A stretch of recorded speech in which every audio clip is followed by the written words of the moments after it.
Hello बच्चों, welcome again to your educational platform. Dear student, आज हम डिस्कस करने वाले बहुत ही important topic surface tension. Surface tension basically होता क्या है, इस पे पहले हम बात करने वाले हैं इंट्रो पार्ट में। देखिए, सरफेस टेंशन की जो प्रॉपर्टी है, नॉर्मली आपने देखा होगा कि कई बार देखो आपने किसी पोंड के अंदर या नाली के अंदर आपने देखा होगा कि मच्छर पानी के ऊपर बैठा हुआ है। ठीक है, वो किस तरीके से बैठ पाता है, क्या वहां पे वो मच्छर क्यों नहीं डूब जाता एक्चुअल में। ठीक है, आप घास का तिनका तिराते हो, वो उसके ऊपर फ्लोट करता है, तैरता है, वो डूब क्यों नहीं जाता। This is because the property of fluid which is known as surface tension. देखिए, सरफेस टेंशन की प्रॉपर्टी के चलते जो फ्री सरफेस होता है लिक्विड का, यानी जो एयर के कांटेक्ट में है, वो पार्ट जो है, जो एयर के कांटेक्ट में है, उसको हम फ्री सरफेस बोलते हैं। वो एक स्ट्रेच मेम्ब्रेन की तरह से बिहेव करता है। ठीक है, और वो जो स्ट्रेच मेम्ब्रेन है, उसका free surface minimum surface area acquire करने की कोशिश करता है, जिसको हम फ्लूइड की इस प्रॉपर्टी को हम क्या बोलते हैं, सरफेस टेंशन। तो सरफेस टेंशन के प्रॉपर्टी के चलते ही आपने देखा होगा कि जो ड्रॉप्स हैं, बारिश में जो बूंदे होती है, वो बिल्कुल स्फेरिकल शेप की होती है, बाकी कोई और शेप की क्यों नहीं होती। जनरली हम मैथ्स में स्टडी करते हैं कि जो स्फेरिकल ऑब्जेक्ट होते हैं, उन्हीं का सरफेस एरिया सबसे कम होता है। तो जनरली जो लिक्विड है वो क्या कैसी शेप एक्वायर करने की कोशिश करेगा, स्फेरिकल शेप एक्वायर करने की कोशिश करता है। तो सरफेस टेंशन की यही प्रॉपर्टी के चलते ही वो स्फेरिकल शेप एक्वायर करता है। मरकरी आपने देखी होगी, मरकरी जैसे ही आप स्प्लिट करोगे तो स्मॉल स्मॉल ड्रॉप्स बन जाती है। जितनी छोटी ड्रॉप होगी उतना स्फेरिकल शेप होगा। जैसे जैसे इसका साइज बढ़ेगा, मास बढ़ेगा, उस पर ग्रेविटी इफेक्ट बढ़ जाता है, वो ओवल शेप एक्वायर कर देती है। सो वेल, चलो डिस्कस करते हैं सरफेस टेंशन बेसिकली है क्या। सो सरफेस टेंशन मैंने आपको कहा, it is the property of fluid due to which it will try to acquire minimum surface area and the free surface of it will behave as a stretched membrane. ठीक है, एक stretch membrane की तरह से behave करता है, उसकी strength बढ़ जाती है। और वो स्ट्रेच मेम्ब्रेन की तरह से क्यों बिहेव करता है, क्योंकि अपने को पता है कि जो फ्लूइड के मॉलिक्यूल्स हैं, उनके बीच में इंटरमॉलिक्यूलर फोर्स ऑफ अट्रैक्शन है। ठीक है, अब जैसे मान लो, इस चीज को समझने के लिए अपने को किस चीज पे आना पड़ेगा, थोड़ा सा मॉलिक्यूलर थ्योरी को समझना पड़ेगा। मान लो कि मैंने कहा कि एक मेरे पास में एक कंटेनर है, ये कंटेनर है, इसके अंदर कुछ फ्लूइड हम ले लेते हैं। ठीक है, ये फ्लूइड यहां तक फिलअप किया हुआ है। अब इसके अंदर एक मॉलिक्यूल यहां है, इस मॉलिक्यूल की फोर्स ऑफ अट्रैक्शन होगी, ये दूसरे मॉलिक्यूल को अट्रैक्ट करेगा, या फिर दूसरे मॉलिक्यूल इसको अपनी तरफ अट्रैक्ट करते होंगे। तो मैक्सिमम रेंज मान लो इसकी ये है, जहां तक ये दूसरे मॉलिक्यूल्स को अपनी तरफ अट्रैक्ट कर सकता है, ये मैक्सिमम रेंज है इसकी।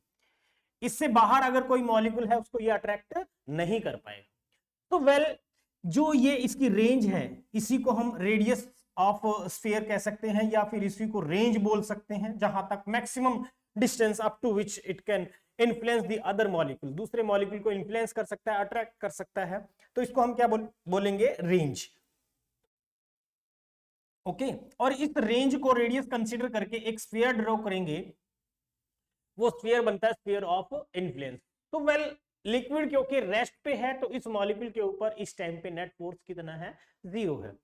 बट हम बात कर रहे हैं जो मॉलिक्यूल बेसिकली कहां पे हैं, सरफेस के ऊपर आते हैं, उन मॉलिक्यूल्स का अगर आप ध्यान से देखोगे, स्फीयर ऑफ इन्फ्लुएंस कुछ इस टाइप में बनने वाला है। उनका स्फीयर ऑफ इन्फ्लुएंस कुछ ऐसा बनेगा। ठीक है, अभी मैंने कुछ मॉलिक्यूल्स लिए, मान लो ये एक मॉलिक्यूल यहां है, एक मॉलिक्यूल यहां पे है, एक यहां है, इनका स्फीयर ऑफ इन्फ्लुएंस मैंने बनाया, बाकी इनके बीच में भी होंगे, लेकिन सब मॉलिक्यूल्स का जो रेंज है वो एक जैसा होने वाला है, बराबर होगा। तो जो ये मॉलिक्यूल है, इस मॉलिक्यूल को नीचे की तरफ दूसरे मॉलिक्यूल्स जो है अपनी तरफ अट्रैक्ट करते होंगे, ऐसे अट्रैक्ट कर रहे होंगे, ऐसे ही इसके ऊपर सारे मॉलिक्यूल्स जो हैं, इनके ऊपर नेट फोर्स डाउनवर्ड डायरेक्शन में लग रहा है, क्योंकि ऊपर तो एयर है, ऊपरी हिस्से में क्या है, एयर। सो जिसके चलते क्या होगा, ये जो ऊपर का फ्री सरफेस है लिक्विड का, ये थोड़ा कंप्रेस हो जाता है। क्या हो जाता है, कंप्रेस। जनरली जितना होना चाहिए उससे थोड़ा कंप्रेस्ड होता है। और ये जो इसकी रेंज है, इस रेंज को मैंने अगर रेडियस कंसीडर करके ये जो लेवल बनाया, ये सरफेस की फिल्म की थिकनेस कहलाएगी। सरफेस फिल्म बोलते हैं इसको, हम क्या बोलेंगे, सरफेस फिल्म। ठीक है, तो ये सरफेस फिल्म जो है थोड़ी सी थिक होती है, क्योंकि ऊपर का जो फ्री सरफेस है ये थोड़ा सा कंप्रेस होगा, क्योंकि नेट फोर्स इस पे डाउनवर्ड डायरेक्शन में लग रहा है, जो मॉलिक्यूल्स जनरली सरफेस के ऊपर है। ठीक है, और इसके चलते ये जो एक स्ट्रेच मेम्ब्रेन की तरह से बिहेव करते हैं, इसी के अंदर सरफेस टेंशन की प्रॉपर्टी होती है। अब अगर मान लो इसके ऊपर कोई मच्छर वगैरह कोई बैठता है तो ये इस सरफेस फिल्म को ब्रीच नहीं कर पाता, उसका वेट इतना ज्यादा नहीं होता है कि वो उसको ब्रीच कर पाए। आपको पता है कि एक निडल को भी हम पानी के ऊपर फ्लोट कर सकते हैं, ठीक है, लेकिन उसको ऐसा करने के लिए वो जेंटली एक्सपेरिमेंट बहुत ध्यान से करना पड़ेगा। आप आराम से फ्लोट कर सकते हो निडल को, आप किसी ग्रीस या ऑयल में डिप करके, और उसके बाद जो है आप क्या करो, किसी थ्रेड, फाइन थ्रेड के साथ में उसको धीरे धीरे वाटर के ऊपर फ्लोट करें। वाटर में ये भी ध्यान रहे टेम्परेचर बहुत ज्यादा हाई ना हो, टेम्परेचर न के बराबर रखो, बहुत कम रखो। जितना टेम्परेचर कम होगा सरफेस टेंशन की प्रॉपर्टी ज्यादा देखने को मिलेगी, क्योंकि सरफेस टेंशन की प्रॉपर्टी धीरे धीरे कम हो जाती है जैसे जैसे आप टेम्परेचर राइज करोगे, क्योंकि ये मॉलिक्यूल इस जगह पे स्टेबल नहीं रह पाएंगे, इनके अंदर रेंडमनेस होगी, ये मूवमेंट करेंगे तो सरफेस टेंशन की प्रॉपर्टी शो नहीं कर पाएंगे, ठीक है। तो ये सरफेस टेंशन बेसिकली, अब हम समझने की कोशिश करते हैं सरफेस टेंशन है क्या। सरफेस टेंशन मैंने जैसे आपको कहा, it is the property of fluid due to which it will try to acquire minimum surface area, मतलब जो इसका फ्री सरफेस है वो मिनिमम सरफेस एरिया एक्वायर करने की कोशिश करेगा, and the free surface of it will behave as a stretched membrane, एक स्ट्रेच मेम्ब्रेन की तरह से बिहेव करेगा। वेल ये एक स्केलर क्वांटिटी है, ऐसा यूनिट इसकी न्यूटन पर मीटर है, इसकी ऐसा यूनिट न्यूटन पर मीटर है। ये मान लो एक फ्लूइड है और इसके अंदर मैंने इतनी सी लेंथ ली, वाटर की ये लेंथ ली, कोई फ्री सरफेस लिक्विड का लेकर के, इस लेंथ के ऊपर जो फोर्स लग रहा है, टेंजेंशियल फोर्स लग रहा है, उसको मैंने एफ से रिप्रेजेंट किया, ठीक है, ये टेंजेंशियल फोर्स है। अब ये जो टेंजेंशियल फोर्स है कितना लग रहा है पर यूनिट लेंथ, इसी को हम सरफेस टेंशन बोलेंगे। सरफेस टेंशन को मैं यहाँ एस से रिप्रेजेंट कर रहा हूं, दैट एफ बाई एल, ये होता है force upon length, force upon length. तो इसको मैंने न्यूटन पर मीटर में मेजर करा। ध्यान रखा है कि सरफेस टेंशन की जो भी यूनिट और डायमेंशन है सेम है जो फोर्स कांस्टेंट की होती है, F is equal to K X, आपने पढ़ा हुआ है spring constant, F is equal to K X minus of K X. तो के की जो वैल्यू होती है एफ बाई एक्स होता है, तो एफ यानी न्यूटन पर मीटर, तो इसकी यूनिट भी वही है जो हमारे सरफेस टेंशन की है, यूनिट और डायमेंशन सेम है इसके, ठीक है। सो न्यूटन पर मीटर डायमेंशन फॉर्मूला आपको पता है m1 L0 T माइनस 2, ये इसकी डायमेंशंस और यूनिट हो गई। अब सरफेस टेंशन जो है अलग अलग केसेस में हम सरफेस टेंशन की वजह से जो फोर्स बनेगा वो डिस्कस करेंगे, और इससे पहले सरफेस एनर्जी के बारे में भी बात कर लेते हैं।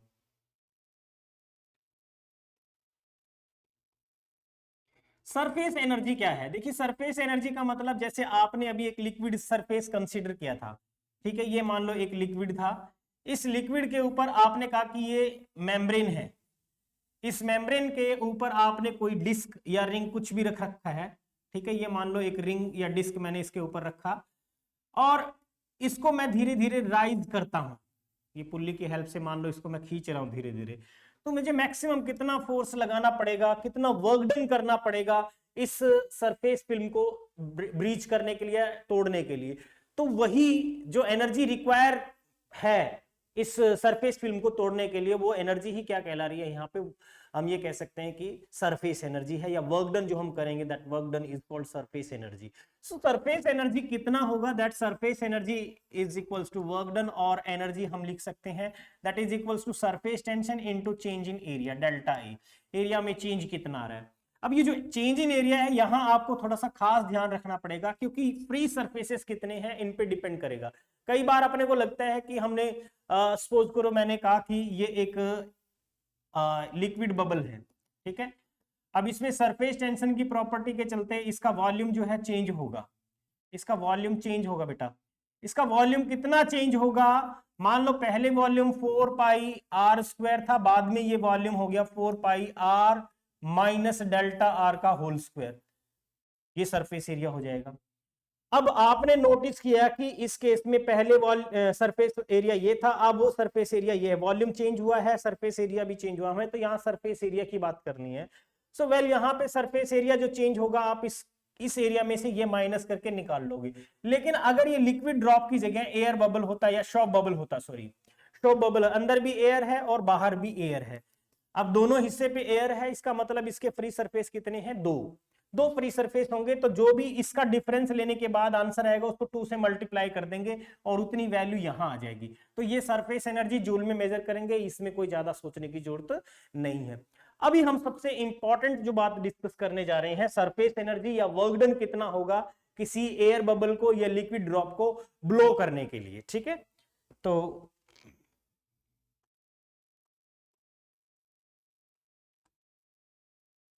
Work done in blowing a shop bubble,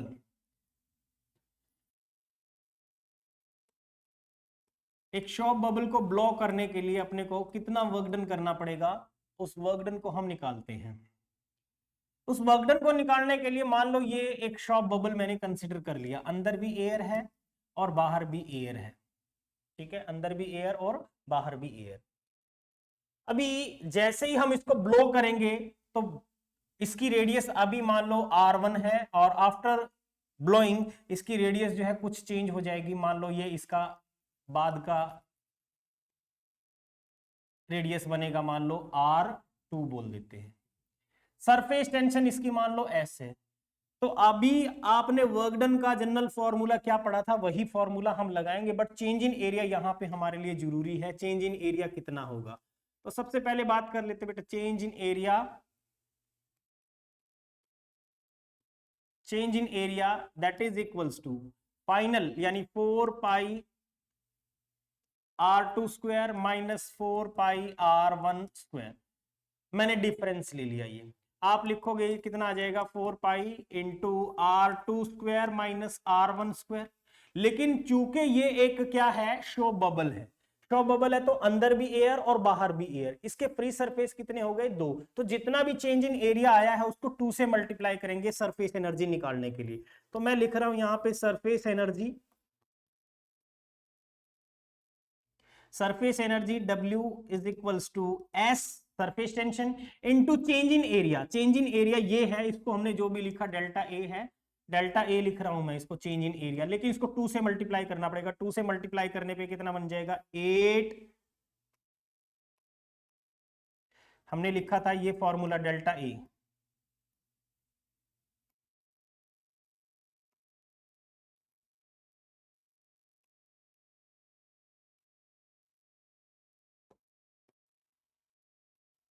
ठीक है, यहां पे हमने लिखा था डेल्टा A। तो W is equals to delta A यानी कितना है, ये अभी आपको नजर आ रहा है। मैंने कहा फ्री सरफेस 2 है, 2 से मल्टीप्लाई करेंगे इसको, तो 8 पाई S इंटू r2 स्क्वायर बेटा माइनस r1 स्क्वायर। ये वर्क डन आ जाएगा इस केस में, शॉप बबल के केस में। शॉप बबल के केस में, इन केस शॉप बबल ना होता, ये एक लिक्विड ड्रॉप होती, for liquid drop, for liquid drop. तो लिक्विड ड्रॉप में हम क्या करते बेटा, उस केस में वर्क डन लिखते, यहां 2 से मल्टीप्लाई किया था, यहां 2 से मल्टीप्लाई करने की जरूरत नहीं पड़ेगी। 4 pi S into r2 square minus r1 square. उस केस में वर्क डन या सरफेस एनर्जी इतनी होगी, देखो। ठीक है, जल्दी से नोट कर लो, डायरेक्ट क्वेश्चन बनता है। Work done in blowing A shop bubble और लिक्विड बबल, ठीक है, लिक्विड ड्रॉप। ये work done in blowing a liquid drop, तो आप ये फॉर्मूला यूज करोगे शॉप बबल के लिए, ये यूज करेंगे। इसी तरीके से मान लो मुझे एक लिक्विड ड्रॉप है मेरे पास में, एक लिक्विड ड्रॉप है जिसकी कुछ रेडियस है और उसको मैंने एन ड्रॉप्स में स्प्लिट अप कर दिया, तो कितना वर्क डन करना पड़ेगा, या एन ड्रॉप्स है उसको फ्यूज करके क्लैप्स करके एक बड़ी ड्रॉप बनानी है तो वर्क डन कितना करना पड़ेगा, वो वर्क डन भी हम कैलकुलेट करके देखते हैं। तो अभी हम लिख रहे हैं work done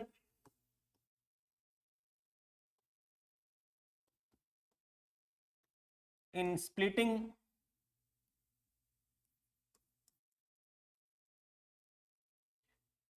a liquid drop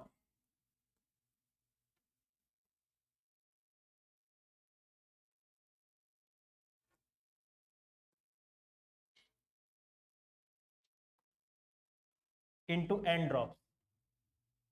ठीक है, एक लिक्विड ड्रॉप को हमने n ड्रॉप्स में स्प्लिट अप करना है, कितना वर्क डन करना पड़ेगा। लेट्स सपोज ये एक लिक्विड ड्रॉप है जिसकी रेडियस मैंने कैपिटल आर कहा, और इसको हमने स्मॉल स्मॉल ड्रॉप्स में स्प्लिट अप कर लिया। ये बहुत सारी ड्रॉप बना ली। कितनी ड्रॉप्स हैं? एन ड्रॉप्स हैं। इनकी रेडियस को मैंने आर कह दिया, सरफेस टेंशन को एस से रिप्रेजेंट किया, तो यहां पे भी सरफेस टेंशन वही रहेगी। अब बेसिकली यहां पे अपने को कितना वर्क डन करना पड़ा, वो वर्क डन हमें निकालना है। तो वर्क डन के लिए तो आप लिखोगे कि W is equals to surface tension into change in area. तो चेंज इन एरिया तो हम लिखेंगे भाई इसका सरफेस एरिया और इनके सरफेस एरिया में डिफरेंस कितना है, वही लेके चलेंगे। लेकिन अब प्रॉब्लम ये है कि वो चेंज इन एरिया होगा कितना, स्मॉल आर और कैपिटल आर में रिलेशन क्या वो चाहिएगा। लेकिन हमने बचपन में पढ़ा है कि इसका जो भी वॉल्यूम होगा 4/3 pi capital R cube is equals to इसके एक ड्रॉप का वॉल्यूम इंटू एन कर दूंगा मैं, n into 4/3 pi small are cube.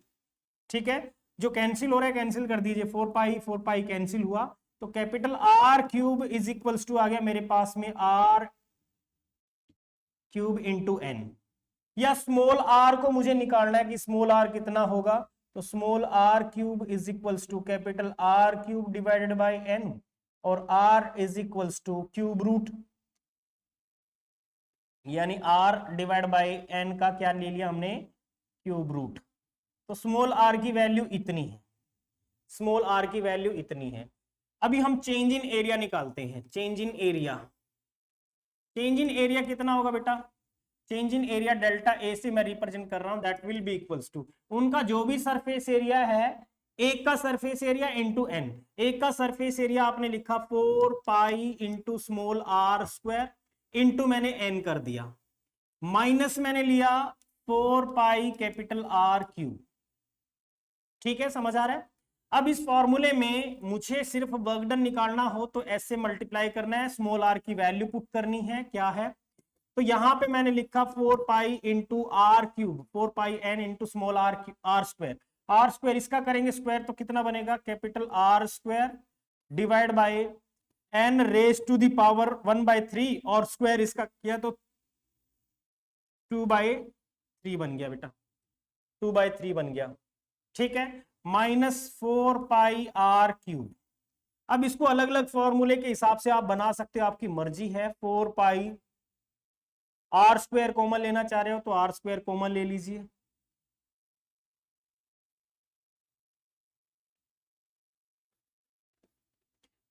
ठीक है, और यहां पे बच गया मेरे पास में n upon n raise to the power 2/3 minus यहां पे r, ये बच गया। और वर्क डन निकालना है, इसको और सिंप्लीफाई कर सकते हो क्योंकि यहाँ पे n की पावर 1 है, ऊपर n की पावर माइनस का 2/3 करोगे, सोल्व कर लो इसको, n की फॉर्म में लिख सकते हो जो भी बनेगा। तो ये 1 माइनस 2/3, ठीक है, तो 1/3 आ गया यहाँ पे, 1/3। तो मैंने इसको लिखा work done W is equals to बेटा S into 4 pi S into r square, और ये बन गया n raise to the power 1/3 minus r, ये वर्क डन आ जाएगा। अब इस वर्क डन को अलग अलग फॉर्म में लिख के दे सकता है, स्मॉल आर और कैपिटल आर। हो सकता है स्मॉल आर दे रखी हो कैपिटल आर ना दे रखी हो, तो उस केस में अपने को ये फॉर्मूला फिर चेंज करना पड़ेगा। ठीक है, तो जैसे भी आप इसको बनाना चाहो, मतलब फाइनली ये रिजल्ट आ जाएगा हमारा। इसको अलग अलग फॉर्म में लिखा जा सकता है, वो फॉर्मूले भी आप लिख सकते हो, नोट कर सकते हो। ठीक है, किस किस फॉर्म में इसको और लिखा जा सकता है वो लिखिए।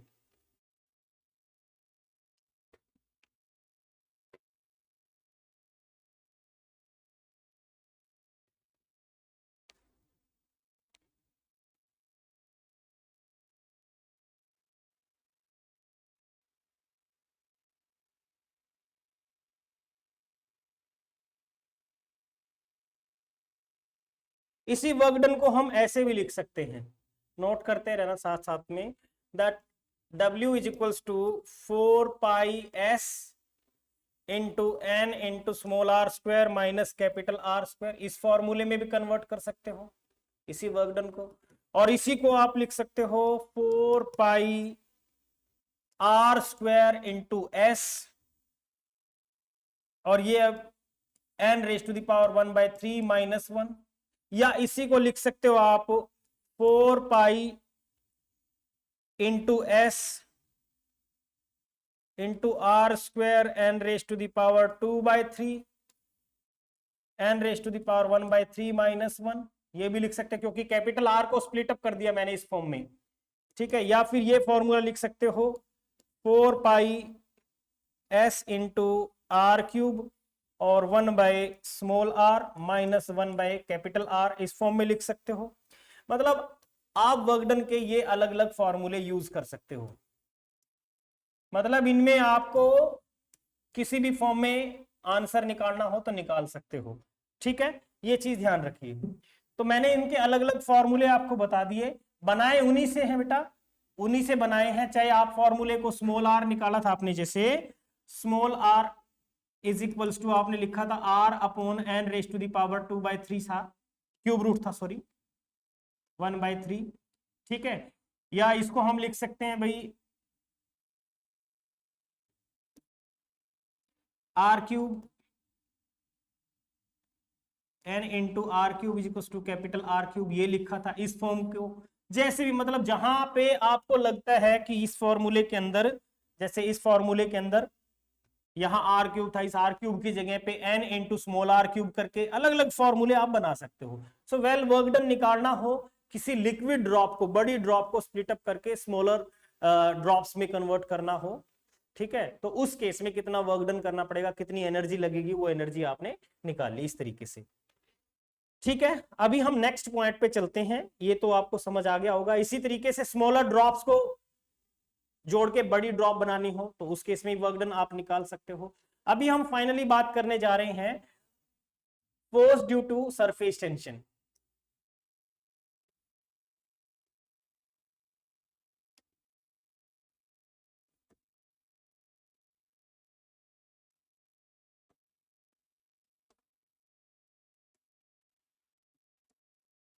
Force due to surface tension, surface tension की वजह से फोर्स कितना बनेगा। मान लो पहले केस में हम बात करते हैं, एक निडल है जो किसी लिक्विड ड्रॉप लिक्विड सरफेस के ऊपर फ्लोट कर रही है, ठीक है।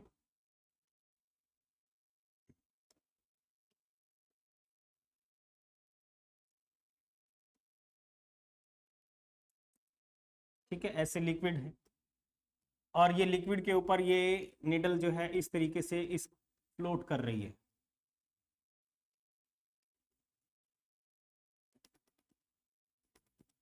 अब जो सरफेस टेंशन की प्रॉपर्टी है वो इस पे लग रही होगी डाउनवर्ड डायरेक्शन में, सरफेस टेंशन इधर से भी लग रही होगी एस, और जो फोर्स लग रहा है वो है एफ, सरफेस टेंशन, इसको ठीक अपोजिट डायरेक्शन में अब थ्रस्ट बन रहा है, ठीक है। अब देखिए ये जो फोर्स है, ये फोर्स हमें कैलकुलेट करना है, इसका वेट भी जो भी होगा, वेट दैट मींस डब्ल्यू, मैंने इसको वेट को मान लिया, डब्ल्यू कह दो, एम जी कह दो, ठीक है, W is equals to M into G. तो ये इसको बैलेंस कर रहा है, स्टेशनरी कंडीशन में है, तो ये फोर्स कितना बनेगा, that force is equals to F is equals to surface tension. आपने फोर्स सरफेस टेंशन को क्या पढ़ा था, फोर्स अपॉन में लेंथ, यहां पे लेंथ कितनी है, इसकी जो भी लेंथ होगी मान लो एल है, तो मैंने फोर्स निकालना सरफेस टेंशन इंटू लेंथ, तो मैंने सरफेस टेंशन इंटू लेंथ लिखा। सरफेस टेंशन कितनी है, एस नहीं है, सिर्फ 2s है, 2s इंटू एल ये हो जाएगा, और प्लस में इसका weight W equals to m g, ये डब्ल्यू ये इसके ऊपर मतलब नेट फोर्स है एक्चुअल में। अगर वेट एक्सेस से, वेट से एक्सेस फोर्स पूछे तो 2SL, एस की जगह टी लिखा हो सकता है कई जगह पे, सरफेस टेंशन को टी से भी रिप्रेजेंट कर देते हैं। एक्सेस अगर फोर्स पूछता है, एक्सेस फोर्स, एक्सेस फोर्स, तो आप लिखोगे F is equal simply 2SL। Excess force मतलब वेट से एक्सेस अगर पूछ रहा है तो फिर 2SL लिख देंगे, ठीक है, इतना समझ आ गया। इसी तरीके से मान लो अगर मेरे पास कोई रिंग हो, एक रिंग है जो वाटर सरफेस के ऊपर फ्लोट कर रहा है, ये रिंग है, ठीक है, और वाटर सरफेस के ऊपर ये अगर फ्लोट कर रहा है,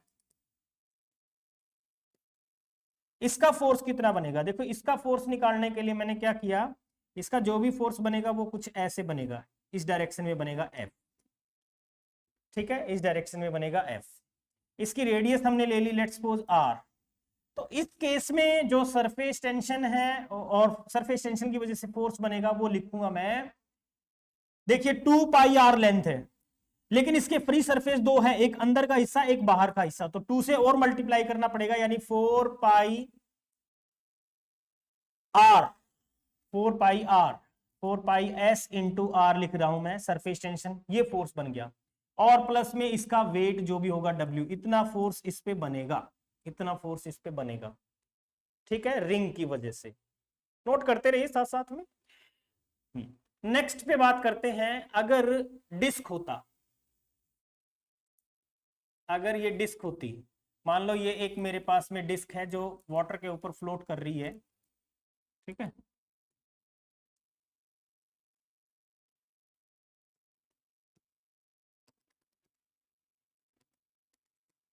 इस पे कितना फोर्स बनेगा उसको निकालते हैं।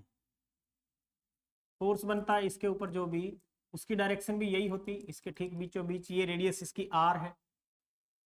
अब इस केस में जो फोर्स बनता वो कितना बनता, सरफेस टेंशन अगेन एस हम लेके चल रहे हैं, तो force is equals to, length कितनी है इस डिस्क की, 2 पाई आर हो जाती, 2 पाई आर इंटू एस, और प्लस क्या बनता, इसका जो भी वेट है, इतना फोर्स, ठीक है। एनुलर डिस्क हो तो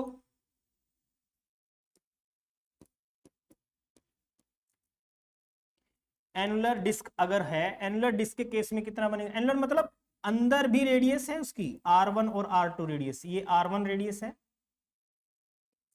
और आउटर रेडियस इसकी मान लो R2 है। अब इस केस में जो फोर्स बनता उस फोर्स को कैसे कैलकुलेट करते, इसमें भी फोर्स सेम ऐसे ही निकालते, ये F, ठीक है, और इसकी वैल्यू जो आती उसको लिखते हैं, देखिए कितना बनता, F इज इक्वल्स टू, अब इस केस में 2 पाई R1, एक तो बनता 2 पाई R1 प्लस 2 पाई R2 into S, surface tension, और प्लस जो वेट है W। अब इसको आप अपनी मर्जी से ऐसे भी लिख सकते हो, 2 पाई S into R1 plus R2, ध्यान रहे प्लस कर रहा हूं, और प्लस वेट, ये फोर्स बनता एनुलर डिस्क के लिए। बहुत इंपॉर्टेंट है, डायरेक्ट रूल लगेंगे अगर आप अच्छे से करोगे तो।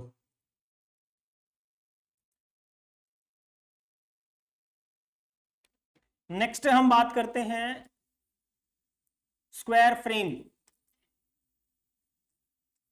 अगर कोई स्क्वायर फ्रेम हो, स्क्वायर फ्रेम मतलब इस टाइप का एक स्क्वायर फ्रेम हमने पानी के ऊपर रख रखा है, जिसकी सारी साइड जो है बराबर है, लेंथ L, इधर से भी L, और ये पानी के ऊपर फ्लोट कर रहा हो,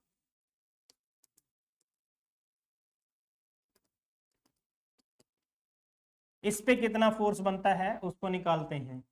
इसका भी फोर्स जो भी बनेगा वो इस डायरेक्शन में बनेगा F, और इस फोर्स को हम निकालते, that will be equals to F is equals to, इसकी टोटल सर्किमफेरेंस बनती है 4L, 4L इंटू एस, और प्लस इसका जो भी बनेगा वेट, ये है। लेकिन अब प्रॉब्लम ये है कि स्क्वायर फ्रेम है, अंदर से भी खाली है, इसको 2 से और मल्टीप्लाई करना पड़ेगा, कितना हो जाएगा, ये 8 हो जाएगा, कितना हो जाएगा, 8, 8, बस यही है, इसके दो फ्री सरफेस है, 2 से मल्टीप्लाई करना पड़ेगा, बस ये ध्यान रखना है, ठीक है। अगर ये सिंपली स्क्वायर होता, फ्रेम ना होता, अंदर से मतलब पूरा फिलअप होता,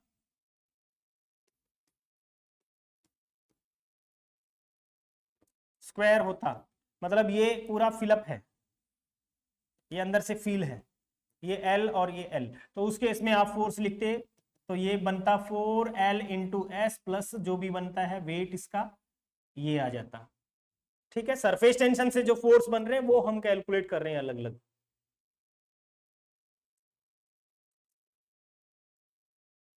ठीक है बेटा।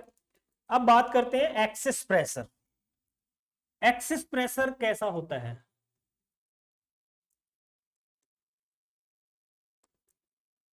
एक्सिस प्रेशर सबसे पहले कैसे देखेंगे हम, ये चीज चेक करते हैं। एक्सिस, मान लो एक कैपिलरी ट्यूब है, इस कैपिलरी ट्यूब में अगर मैंने कहा कि लिक्विड जो है यहां तक फिलअप किया हुआ है हमने, और इधर से प्रेशर कौन सा लगेगा, एटमॉस्फेरिक, इधर से कौन सा प्रेशर लगता है, इंटरनल प्रेशर जो भी फ्लूइड का बनेगा, तो इस केस में जो डेल्टा पी है एक्सेस प्रेशर वो बनता है 0। कितना बनता है? 0। ठीक है, इस केस में जो एक्सेस प्रेशर बनता है वो कितना बनता है? 0 बनता है। ठीक है, और ऐसे ही हम अगर ये और कुछ होता, मान लो कनकेव या कन्वेक्स मेनिस्कस बनता, उस केस में कितना एक्सेस प्रेशर बनता? ठीक है, ये समझ आ गया होगा। अगर मान लो ऐसा मेनिस्कस नहीं होता और ये होता कनकेव मेनिस्कस,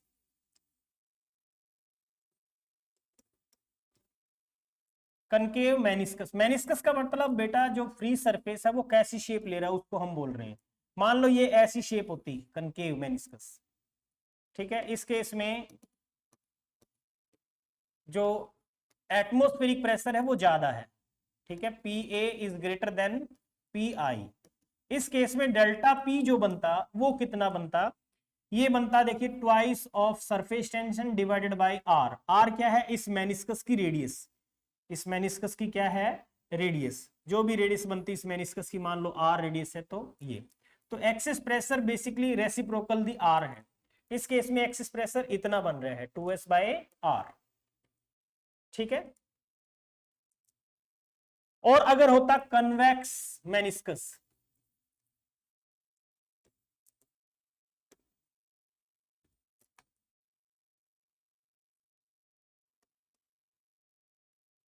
कन्वेक्स मेनिस्कस की बात करते हैं, ऐसा जैसे मरकरी भी बना सकता है ग्लास के साथ में, ऐसा मेनिस्कस बनाएगा।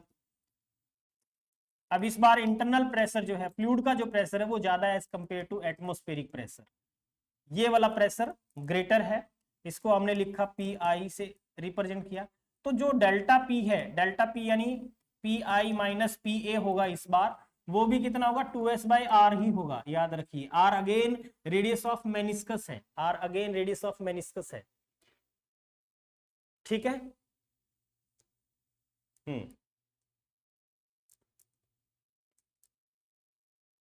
इसी तरीके से excess pressure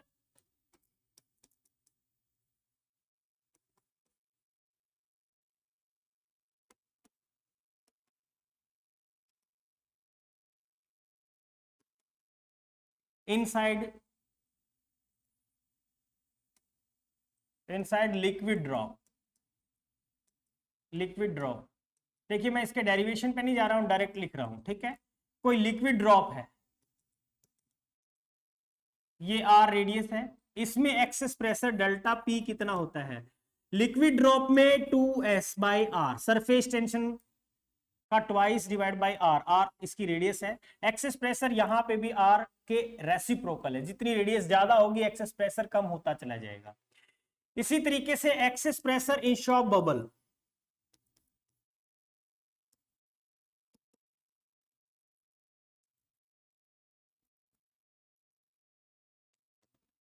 excess pressure in shop bubble, अगर ये शॉप बबल होता तो इसके अंदर भी एयर है और बाहर भी एयर। इस बार इसका फ्री सरफेस कितना है?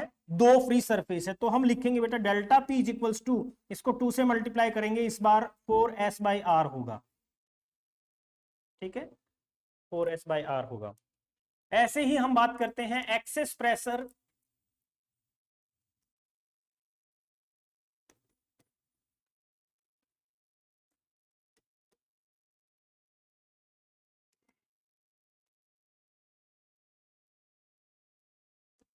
In air bubble inside liquid. किसी लिक्विड के अंदर अगर एयर बबल है तो, किसी लिक्विड के अंदर एयर बबल है, मान लो ये लिक्विड है और h डेप्थ के ऊपर एयर बबल है यहाँ पे, जिसकी रेडियस हमने कहा r है।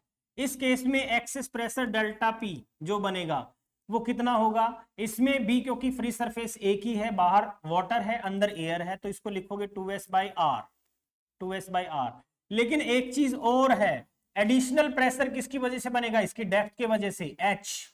तो हम यहाँ एडिशनल प्रेशर जो लिखेंगे वो बनेगा 2s बाई आर, तो इसका एक्सेस प्रेशर है, और प्लस में h रो जी, रो इस फ्लूइड की डेंसिटी हो गई, तो प्रेशर जो है डेप्थ में कितना होता है, एच रो जी होता है, तो इतना प्रेशर जो है इसका होगा एक्सेस प्रेशर यहां पे। ठीक है, समझ आ रहा है? ये छोटे छोटे पॉइंट्स हैं जिन पे अपने क्वेश्चंस जो है बनेंगे और उनको अच्छे से करते रहिए।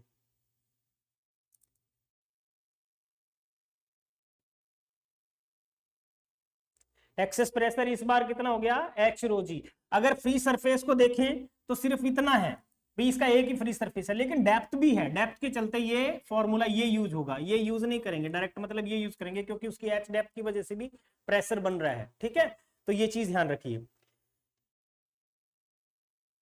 अगर कोई सिलेंड्रिकल शेप है तो, कोई सिलेंड्रिकल शेप है तो मतलब लिक्विड के अंदर ही कोई सिलेंड्रिकल शेप है ऐसी, आर रेडियस का सिलेंडर है, ये आर है, सरफेस टेंशन अगर मैंने कहा एस, इसमें एक्सेस प्रेशर डेल्टा पी कितना बनेगा, एस अपॉन आर, इसमें कितना बनेगा, एस अपॉन आर, डायरेक्ट लिख सकते हो S upon are.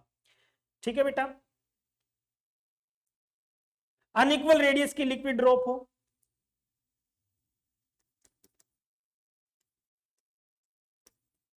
In liquid drop of unequal radius,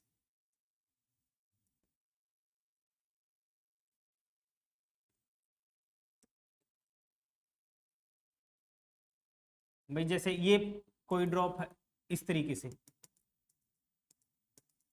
अब इसकी रेडियस मान लो R1 है, इसकी R2 है, इस केस में एक्सेस प्रेशर कितना बनेगा, इस केस में एक्सेस प्रेशर कितना बनेगा वो निकाल सकते हो, delta P is equals to, delta P is equals to surface tension S1/R1 plus 1/R2, ये फॉर्मूला यूज करेंगे। अगर अनइक्वल रेडियस की लिक्विड फिल्म है, in liquid film of unequal radius,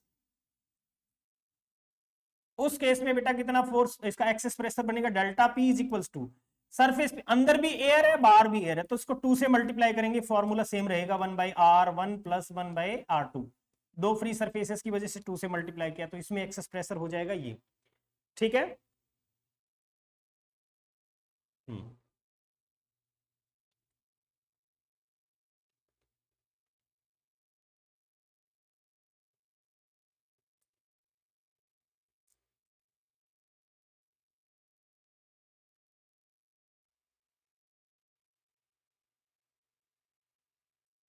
साथ साथ में नोट करते रहिए बेटा, एक्सेस प्रेशर किस केस में कितना है। तो आज हम सरफेस टेंशन रिलेटेड काफी कुछ हमने स्टडी किया है। एक छोटा सा और आता है, दो एयर बबल अगर आपस में क्लैप्स करते हैं तो उस केस में एक्सेस प्रेशर कितना बनता है वो और लिख लीजिए, रेडियस का रिलेशन क्या आएगा, रेडियस हम कैसे कैलकुलेट करेंगे वो समझते हैं। फॉर्मेशन ऑफ डबल बबल,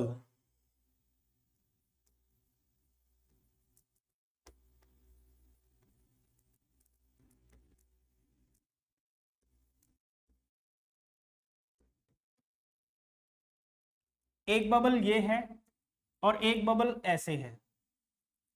देखो छोटे वाला बबल जो है आप नोटिस कर पा रहे हो थोड़ा अंदर की तरफ गया है बड़े बबल की तरफ, ये क्यों गया है इस पे बात करेंगे। इसकी रेडियस मैंने R2 ली है तो इसकी रेडियस है R1, इसका एक्सेस प्रेशर कितना बनेगा आपको पता है, इसके इसका एक्सेस प्रेशर जो भी बनेगा, एयर बबल है ये सारे के सारे, तो हम डेल्टा पी इसके लिए P1 लिखेंगे तो 2S/R1 आएगा, इस केस में आएगा 2S/R2। Delta P reciprocal the R1 है, मतलब जिसकी रेडियस जितनी ज्यादा उसका एक्सेस प्रेशर उतना ही कम। R2 बहुत ज्यादा है, R2 ज्यादा है तो इसका एक्सेस प्रेशर कम है और इसका एक्सेस प्रेशर ज्यादा है, इसी वजह से स्मॉलर ड्रॉप जो है बड़ी ड्रॉप में घुसने को होगी। ठीक है, ये चीज ध्यान रखिए। और एक्सेस प्रेशर कितना होगा, यानी अपने को यहां पे लिखना है delta P is reciprocal of R, और यहां पे अपने को पता है कि R1 जो है वो लेस है as compare to, so we can say that delta P1 is greater as compare to delta P2, ठीक है। और इस केस में जो एक्सेस प्रेशर बनेगा वो कितना बनेगा उस पर भी बात करते हैं। उस केस में excess pressure delta P is equals to 4s 1/r1 minus 1/r2, ये एक्सेस प्रेशर इस केस में बनेगा, ठीक है। दो सिंगल ड्रॉप से एक ड्रॉप बनानी हो, सिंगल ड्रॉप बनानी हो, उस केस में एवरेज रेडियस किस तरह से निकालेंगे, ठीक है। दो ड्रॉप से एक बड़ी ड्रॉप बनानी है, स्मॉल ड्रॉप है, एक की रेडियस r1 है, दूसरी की r2 है, इससे एक बड़ी ड्रॉप बनानी है, तो एवरेज रेडियस कितनी आएगी, that will be equals to square root r1 square plus r2 square, इतना आप रेडियस निकालोगे इसकी। आज के लिए इतना ही है। सरफेस टेंशन मैंने जो भी पढ़ाया, सारे फॉर्मूले जितने मैंने बताए इन्हीं के ऊपर आपके सारे न्यूमेरिकल लग जाएंगे। सो उम्मीद करता हूं आज का लेक्चर आपको अच्छे से समझ में आ गया होगा। इसी उम्मीद के साथ बने रहिए एग्जाम हट टीम के साथ। थैंक यू, जय हिंद।